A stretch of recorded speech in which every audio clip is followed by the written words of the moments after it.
there's the third thing, which is probably the most noteworthy because they didn't talk about it, Hmm. which is Foundry, right? They get on the press conference and every other question, at least half, were, "What about Intel Foundry?" It was very notable to me that 45-minute press conference, whatever it was, Lip-Bu did not once say anything about his own fabs, his own process. I walked away from that press conference very, very nervous about Intel Foundry.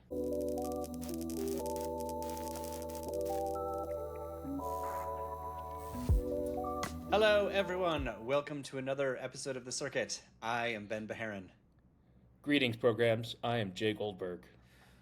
Well, Jay, did you know that the cognac was excellent?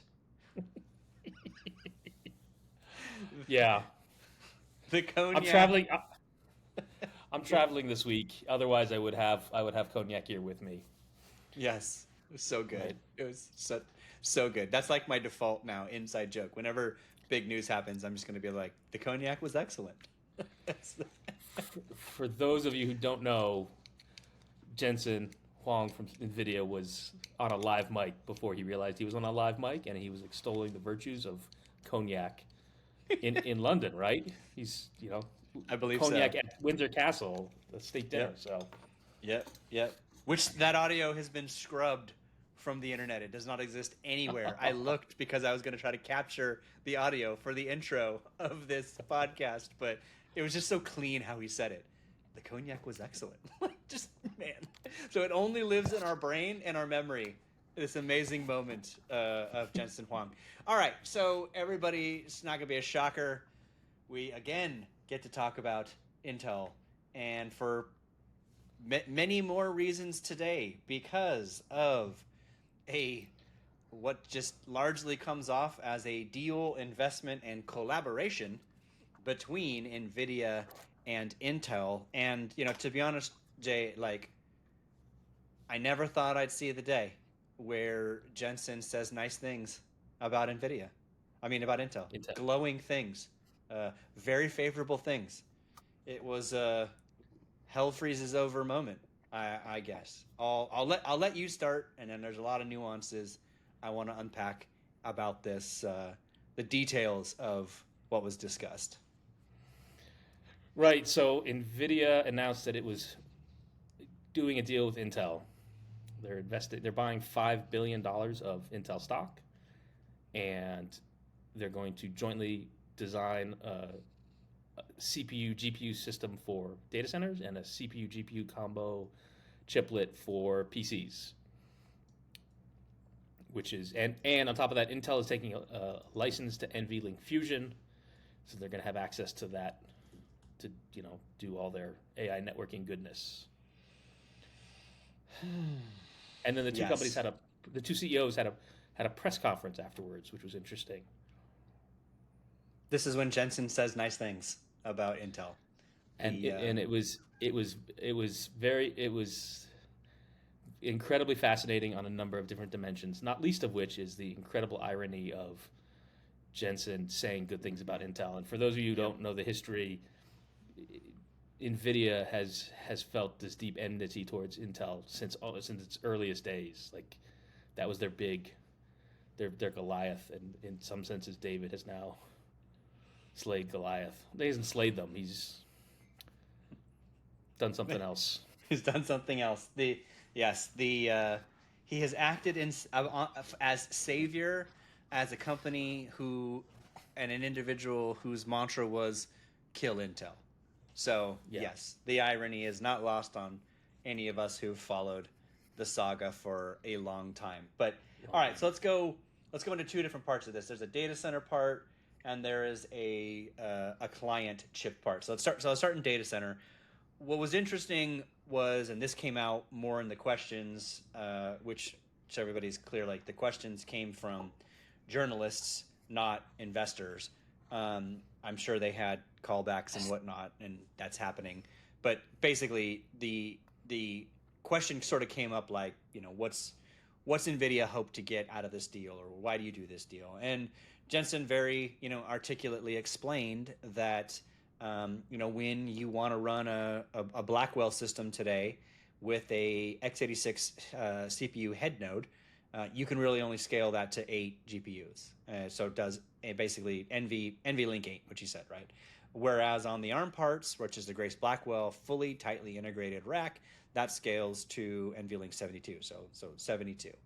And his point was that we have customers who want x86 and basically really aren't at parity with a rack solution with ARM, and it sounds like this is the goal, is to patch that hole with a tight collaboration with Intel and basically offer something like, I'm not going to say it's going to be the exact same thing, but basically a x86 head node tied to NVLink, tied to a scale up and probably scale out architecture that's a combination of tightly integrated, tightly coupled x86 and Blackwell and future, well, not Blackwell, but future NVIDIA GPU. So I get that logic, right? That makes a ton of sense.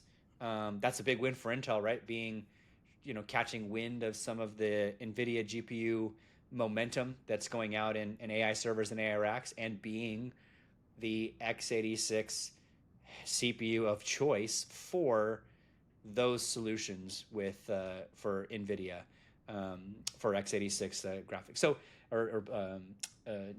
AI rack GPUs. Great. That makes a ton of sense, right? I get it. It's a hole in the market. It sounds very good. Jensen used very specific language, tightly coupled with Intel, co-developed with Intel. These were new products. Like Lip-Bu Tan sort of went up and say, hey, look, we're going to create something new. Like, these are new products that we're doing. So it's not perhaps anything that was on Intel's roadmap today. In fact, I would ensure you that it probably is not.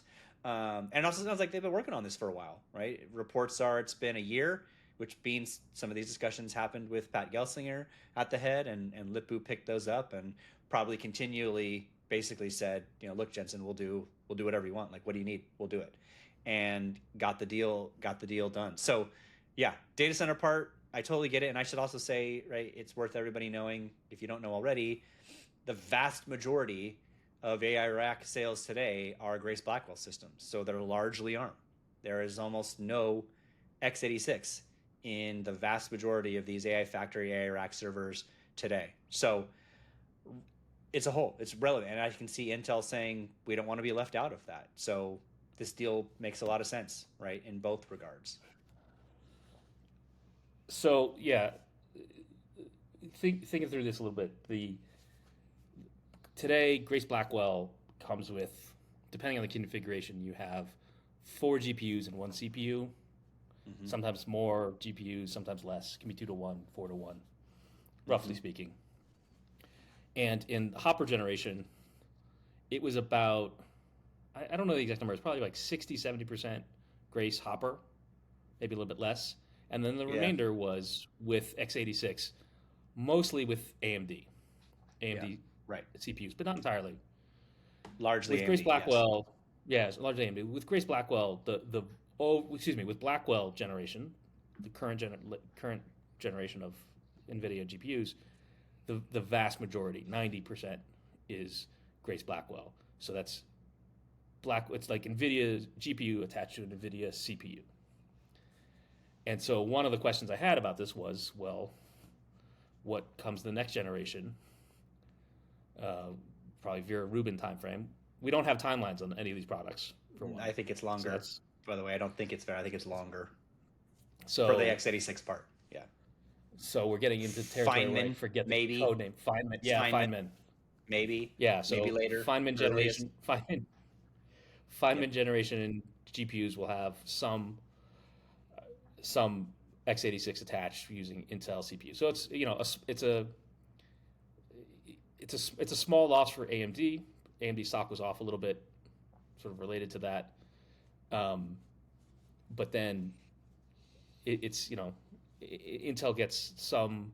I assume now Intel gets the preferred x86 placement when it comes to that. But then we have no idea what Feynman, what will NVIDIA's CPU look like at the Feynman timeframe? Will they seek to do their own? They will probably have their own. Yep. They still be Vera. Yep. So, yep. Numerically, I'm getting at is it's something. It's not huge. Yeah. but it's something. Yeah, and I think the part of this that interests me the most is, again, going back to why many of us, right, who have been excited about Grace Blackwell, the results you see, what you hear from developers in terms of its performance per dollar per watt versus a, B200, even a Hopper, right, with an x86 head node that's bolted on after the fact. These integrated systems just are far better, like better performance per dollar per watt. They're just more efficient. They're more optimized.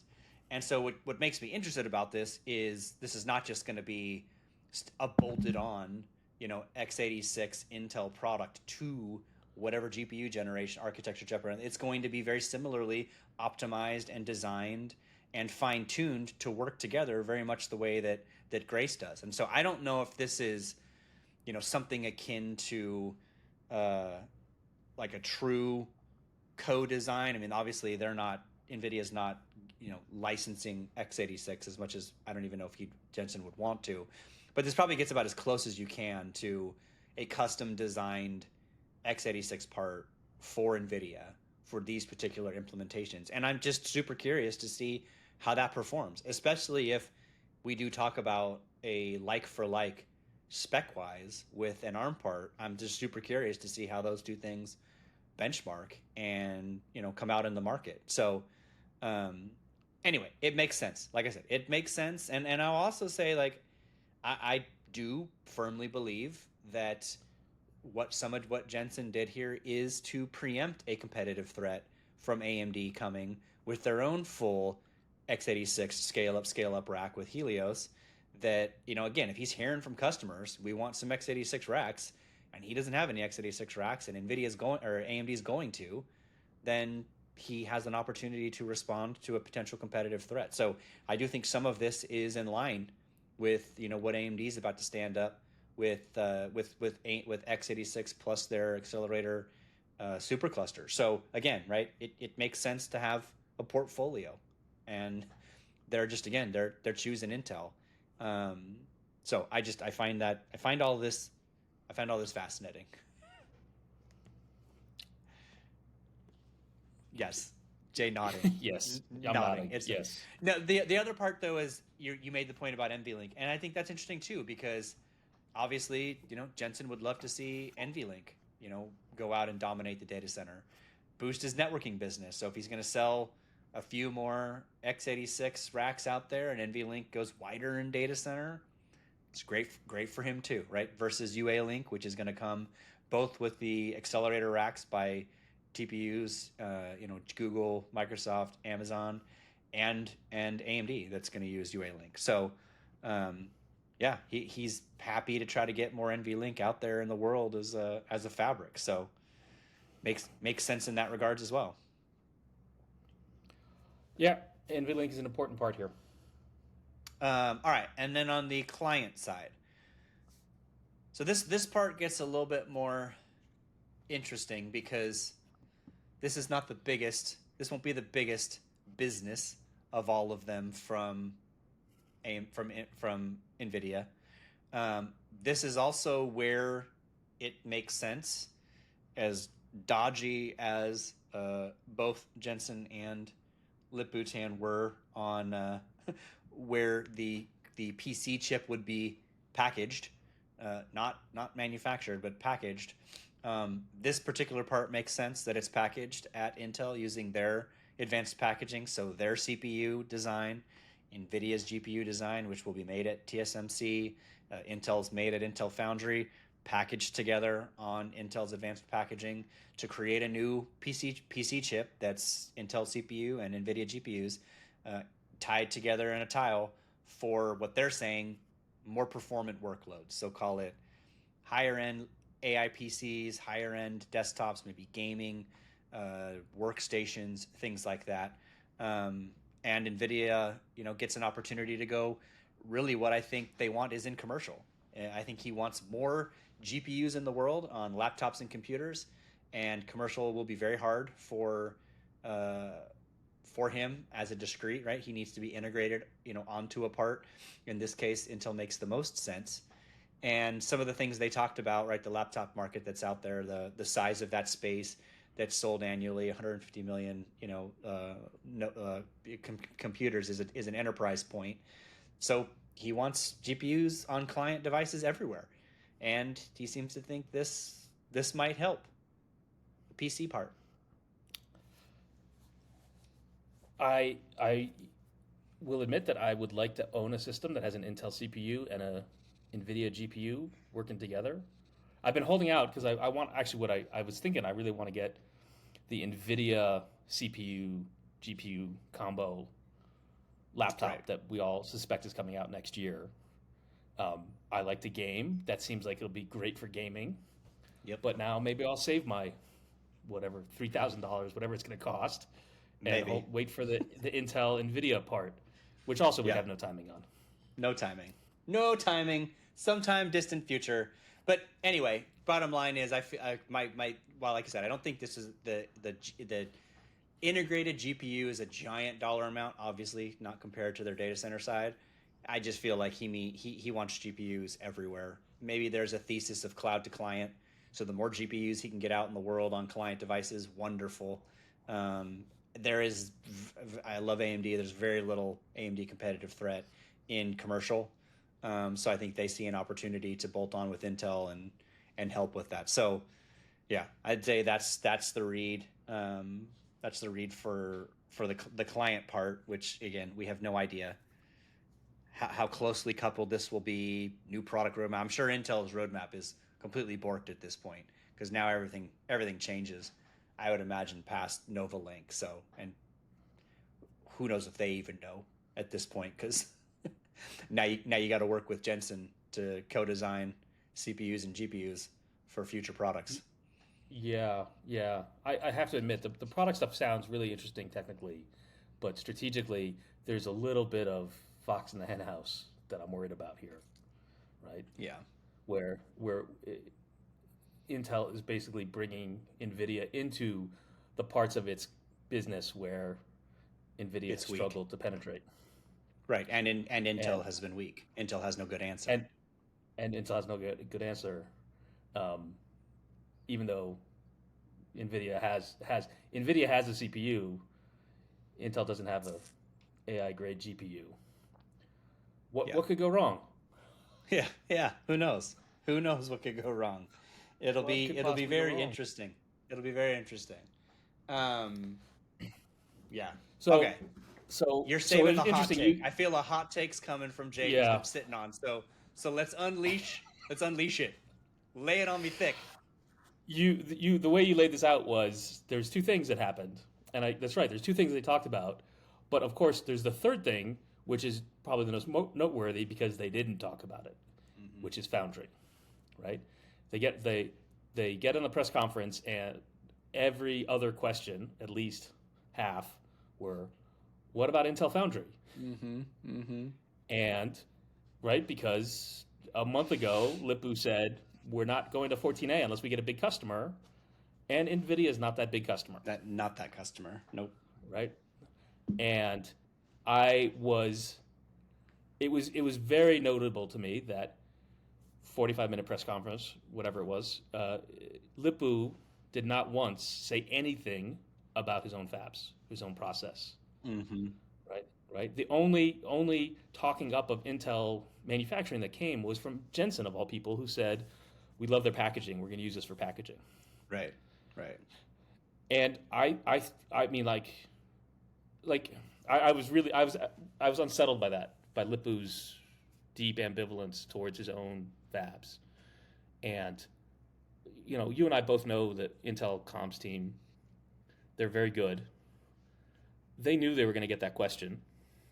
They knew he was going to get that question, and they the answer that they prepared for him was basically say nothing. And like they knew they were going to get that question, and there were lots of other ways you could handle that question. You could have said, "Oh, we're going to consider all opportunities. We're going to do what's right for the product. I at Intel love my 14A process. It's fantastic." Right? Just talk it up a little bit. Like that's not this is the kind of setting where no one's going to pin you down on specifics. Just say something nice, and he didn't do that. And I walked away from that press conference very, very nervous about Intel Foundry. I also felt like Lip-Bu walked a line that, didn't shut the door that the CPU products we're talking about get made at TSMC, right? I mean, it wasn't like bar none, like, no. These are all, whereas, to be honest with you, if this was Pat Gelsinger, it would have been 100% we're making these at Intel Foundry. So there was no, I agree with you in the unsettledness. My only, and I'm either right or wrong, and we'll know when other things is that they have other announcements coming around Foundry, and they don't want to give any indication or leading to that because now is not the timing. So I don't know, but you're right. And there was very little to Foundry. In fact, even though Jensen said the packaging, like you said, and Lip-Bu sort of just echoed that, like no one has actually on their side come out and said the CPU parts will be packaged at Intel. I know this to be the case, but the officially been like, yeah, it's all being packaged there. It's just been talked about. But the CPU part, the PC part will definitely be packaged at Intel. The data center part, I mean, there's no tying of the GPU. Doesn't really need to be packaged. Intel will make their part wherever it is and package wherever it's not. There's no fusing of a GPU right to the CPU in the data center part. So that's just assembled, but co-designed, tightly integrated. I'm using their words. So yes, Foundry. God, man, we just want to know. We just want to know. Will this go forward? Because you're right, they still need that customer, and that customer's not NVIDIA. Yeah. It was such a glaring absence. Made me really nervous about the future of Intel Foundry. Yeah. Right. And the other question, if I'd been able to ask a question, I would have asked Lip-Bu, is now that you're working with NVIDIA on AI products, is this your AI strategy, or do you have another AI strategy? And it's another thing he hasn't talked about. Would be very curious to hear. Yes. Well, yes. I think everyone knows where we stand on Gaudi's future. That there's it's hardly a place for it. Gaudi's done. Falcon. What's the next one? Jaguar Shores is the Jaguar Shores. Yeah, that's the next one. So Falcon Shores is done. Jaguar Shores is the next one. Is the only thing they've hinted at, and we just don't know any of the. Right. We don't know anything about it. Yeah. They may not know. Yeah. I mean, but the way this goes, man, like you're hitching your wagon in AI factories and servers to NVIDIA at this point. So interpret that as you will. Is that it? Like, I don't think, I think they have other things in store, but like, it would have been interesting to hear him. He needs to talk about it. Agreed. Okay. I'm not gonna like the answer, but I at least want to hear the question asked. So related to this, kind of like you said, there's two names that came up, and I guess the question is, do we think this is super negative, medium, or like how concerning for largely AMD and ARM?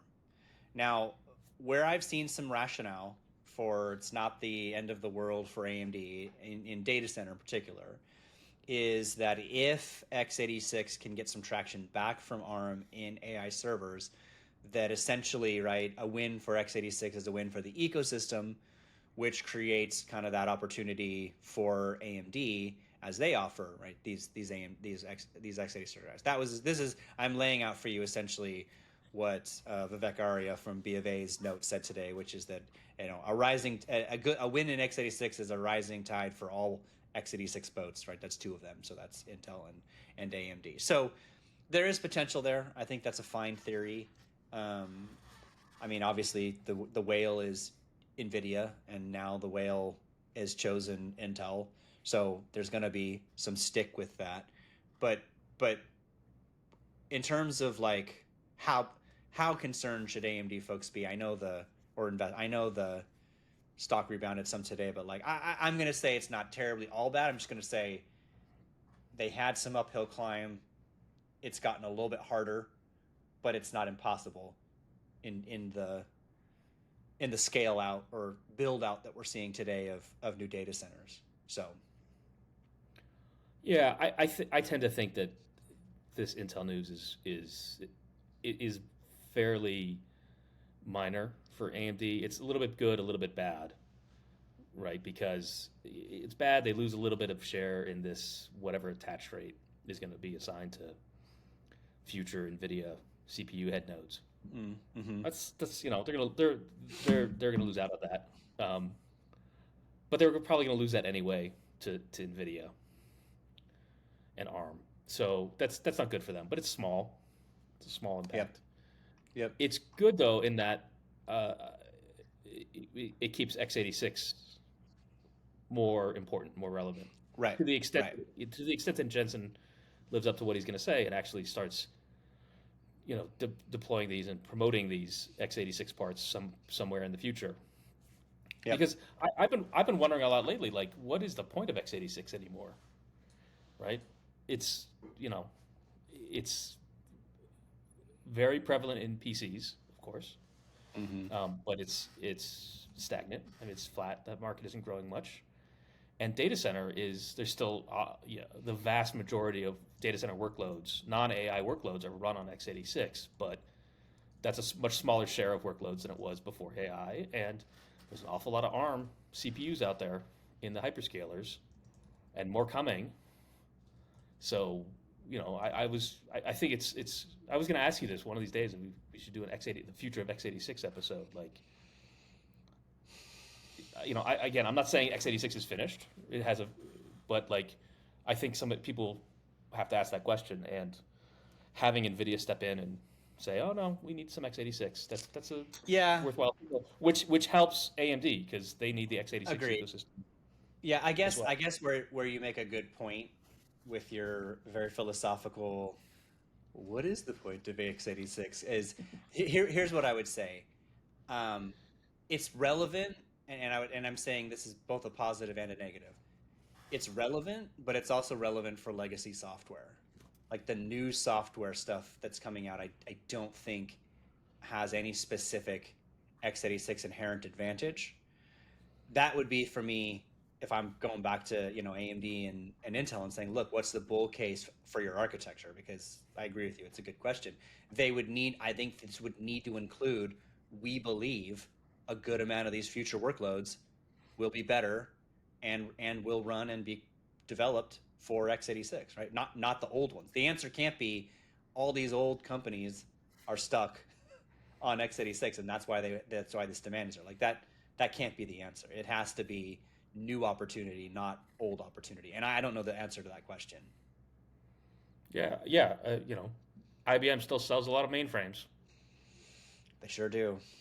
They sure do. I mean, again, right? right? That business doesn't go away, but I would rather there be like new new categories of compute become available because of our architecture. Like that, I don't have a good answer for that, but I think that would be where I'd push, right? Not same in PC. Why is it what it is? It's because most people don't want to move their software to ARM. There's a lot of good reasons to go to ARM. ARM machines still have better battery life than all x86, like by a margin. So, okay, there'd be some good reason you give your employees machines that last a really long time, but it's very hard to get that software ecosystem over. And that's old software. We're not talking about new software being written in other than mobile devices and some degree Apple in Macs is is different for ARM.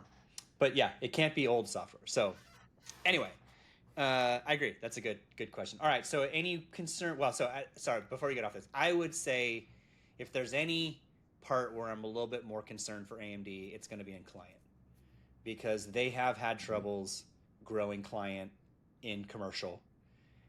It's very hard to strip commercial from Intel.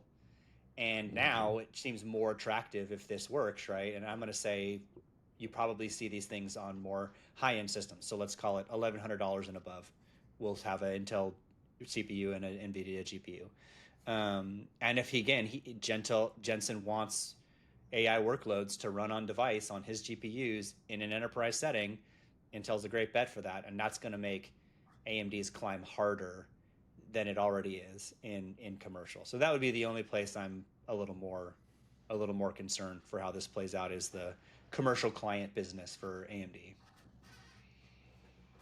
Yeah, I don't disagree. I Uh, agree. How about that? I agree with you. Yay! What about ARM? I didn't see a ton of people super concerned about ARM. I actually do think, Jensen came out and said he remains committed to his ARM roadmap. I believe him on that. I believe there's a lot of reasons he should keep designing his own ARM CPUs. So I don't really think there's a lot to be too concerned about ARM. I think the hyperscalers continue to do their own ARM CPUs and tie them to their accelerators and clusters in the future. I'm not saying any of those products exist now, but in the future. So yeah, I'm not. There was some concern on ARM stock, but I don't think, to be honest with you, it's real concerning. Other than the client point, they have very little share other than Apple anyway. So I agree. thank you, Jay. The client. Thank you. On the data center side, there's very little change. It's Way more Grace and upside Vera. still. Yeah, Grace and Vera are growing nicely. Those are all ARM based. All the hyperscalers. This deal doesn't affect that. On the client side, it's a pretty niche product. Yep. And who knows? Maybe we'll actually see more Windows on ARM laptops next year. Maybe. Let's hope, man. I mean, you certainly will from Qualcomm. I do want the rumored, other chip to happen, but again, it's. Look, ARM's greatest market share which is roughly 10-12%, is from Macs. I still think that can grow, but fine, right? Macs do really well. What happens on Windows on ARM? Very different question, but I still think there's a role. Irregardless, there will be more x86. There's also always going to be more volume for that. So anyway, less concerning for ARM in the data center. I don't think a lot changes the landscape as it stands right now in client. So, all right. Are we ready to change topics? Any other things you wanted to add? No, I think I covered it all. Okay. So Meta had an event. I was there. Meta Connect. Crazy stuff happened. The most of which is that they are announcing the Meta Ray-Ban display. That's its name. Please don't jump out of your seats with excitement over the idea that you're going to go buy Meta Ray-Ban display. But essentially, it is a $799 product that has a small lens, a very small lens in the lower right-hand side of your view. So you kind of have to look down and to the right to see it. It's integrated with a bunch of Meta features, so WhatsApp, voice calls through Messenger. There's the camera part. You can Meta AI. You can, there'll be a visual overlay for maps to show you kind of where you're going. There's your smartphone messages will be there, et cetera, et cetera. Anyway, all of that to say, this is the first attempt at a large scale consumer play for pure augmented reality glasses, and it's interesting. I got the demo. To be honest with you, it was two parts of this demo. I think were compelling, and I phrase all of this in that the way I'm looking at this is, I have Meta Ray-Bans without a display. I love them. I listen to music. I like taking pictures. I like to use it to tell me about the world around me, ask questions, give it the multimodal features. So my question was always like, what's a display do in this experience that, asking it, tell me details about how to fix this X, Y, and Z, right? Or the cooking demo that failed. Actually, I want to talk about failed live demos in a moment too. But the cooking demo that failed sounded pretty epic, but was basically going to say, here's all the ingredients. What do you want to do? And walk you step by step through all of those ingredients with what you see. I find that interesting. But point is, what's a display bring to that you just listening to a smart agent in your ear, right, not do? So there's two things that I thought was interesting. One was the live captions with somebody who's not speaking your language. So you're basically hearing somebody talking to a language and you're seeing it translated for you in real time on the display. That was very compelling, and that would be very hard in an audio only environment. In fact, if you try, as good as and I'm happy as these demos are on AirPods, if you try the audio only translation, the hitch in this experience is Jay speaking Mandarin. It doesn't do Mandarin yet. Let me just clarify that. But in the future, when it can support Mandarin, Jay speaking Mandarin, I would have to sit there and wait while he's done talking for it to translate, that I can hear it, think about it, then respond. So there's pauses in conversation. It's not natural conversation flow. However, when you can see that, right, kind of translated in real time, it's much more natural. There's less delay, right, in that dialogue. So I thought that was compelling. That's not something you can do in an audio only format. And then the other was certain experiences where you can ask it. The demo they had was, there's a piece of art on the wall and you can say, tell me about this art. Tell me about the style of art, tell me about the artist, etc. And it brings up visual details about what you're looking at. I can't, like, that would be harder, right? In an audio, it could tell me, but to see specific visual context, I thought was actually pretty compelling. There's probably others. We only had a 15-minute demo, so those were the two that stood out to me as drastically different than just listening to this. So I think it's interesting. And at $7.99, I mean, it's not the cheapest thing in the world, but for a bunch of early adopters who are going to go try this out, like, I was actually pretty surprised it was as inexpensive as it is, given its pretty high visual quality of that augmented reality display. And it was a pretty good experience. Like, I was impressed with the demo. So there you go. There was my thoughts on Meta Ray-Ban display. Yeah, I think this was one of the most impressive products we've seen in a long time from anybody. The price point in particular is pretty. Yes. Is awesome. Like yes. Right, and it comes with trade-offs, right? There's only a screen in one side, right? Right. So small and field of view. And it has like decent battery life, I heard. Right. So yeah, I'd say decent. It's still yeah. And I know that, like, all the memes going around about it are about the demo fails. Like, there were two very high profile demo fails during the event. And I think most people are taking the view that it's what Ben Thompson was actually talking about on Stratechery. He said, look, at least they're taking chances, right? They're taking chances, and that's something. There's a lot to be said for that. So I'm going to give them credit for that, even though the demo failed. I give them a pass on that. I give them kudos for them for trying. Like, they get full points for trying. That's, like, brave to do it. This is really complicated stuff, and the things that appeared to be failing all seem to be things that are fixable, right? And we can have endless debates about the status of Meta's, what are they calling their superintelligence lab now? Whatever their AI project is called. Yes, right. I think it's superintelligence lab. I think something like that. Whatever it is called now. Like, yeah, they've had a rough patch, but they created Llama. Like, so they're gonna get their mojo back, and fix their AI agents. Yep. Right? Does anybody? I don't think anyone doubts that. And so, and at that point, like, we'll all laugh about the demo failures. Those don't seem permanent to me. No, no. This is hard stuff, and they've done well on the really hard stuff, and the other stuff that's not working well is all fixable. So good for them. Yeah. Honestly, like, I'm gonna just blanket statement this, and I go to every Apple event, so I watch the produced videos. We need live demos back. Like, to be honest with you, there's okay, and let me give it to you from my perspective. In this case, sitting there watching these things, and again, I've been to every Apple event since the iPod launch. So, like, I watched them do demos and demo fails. I was there when Steve Jobs was like, "Hey, can you guys all please turn off your Wi-Fi?" Like, yeah. I've seen all these, right? There's something to, like, seeing it work live. And yes, I agree with you. Maybe it's not going to work live, and I'm 100% for the first. But there's something to, like, the success, like, when it works. You're like, man. And there were some demos they had that worked, to be honest with you. They didn't all fail. Some hard ones did. Yeah. I think we should go back to this. I think there's something to be said for the unknown, right, of the success, right? And the challenge to make it work by your engineers. Like, give them that challenge. Make them make it work.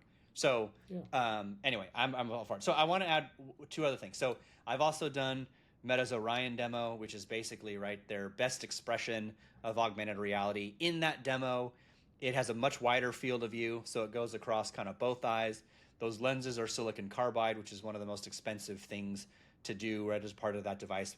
The other thing it has, which in my opinion was the hardest part of the Meta Ray-Ban display glasses, is eye tracking. And being a Vision Pro user, you get very used to, there's the object, I look at it and I click. And Meta and Orion has eye tracking, very good eye tracking in the AI experience. Whereas with this, you have to learn gestures of basically feeling like using a joystick with your thumb on your finger. Swipe up, swipe down, swipe left, swipe right, swipe right. Again, not the end of the world. It's a trade-off you're going to have to make to get a $799 product. But the lack of eye tracking was one of those things where I was like, it takes me a little bit of time to get to the menu option I want when you're swiping your thumb, right or left. The neural band, even in my Orion demo, it's still crazy that this works, that it just knows what your hand is doing. That's an amazing day. And you get haptic feedback, actually, which I actually really like as a part of it. I actually feel like, to be honest with you, you miss that in Vision Pro. While I can lick and click, parts of that navigation, not having tactile feedback, is actually, I think, a harm. Whereas just feeling the augmented reality interface on your wrist, there's something to that. So I don't know how we get there in the future. But those were kind of the major trade-offs, in my opinion, is not a wide field of view, which I get it. Keep it low to the right. It can't distract people's vision. So where they have it makes sense. And then the lack of eye tracking. And I imagine those features all come in future versions. But yeah, I mean, I'm with you. I'm pretty stoked to get these, to be honest with you, even though I may only use them for 2 or 3 things. I am an early adopter, so I will go through the pain if there's any pain in early experiences with these things. But it's an impressive tech, and honestly, you got to see the display. It's remarkably high quality. I was shocked. I was just shocked that it was that good of a display in something that's under $1,000. I had no idea. Yeah. To be honest with you, we would get there that soon. Yeah, and you got to assume they are working on 2 or 3 more generations down the 100%. road.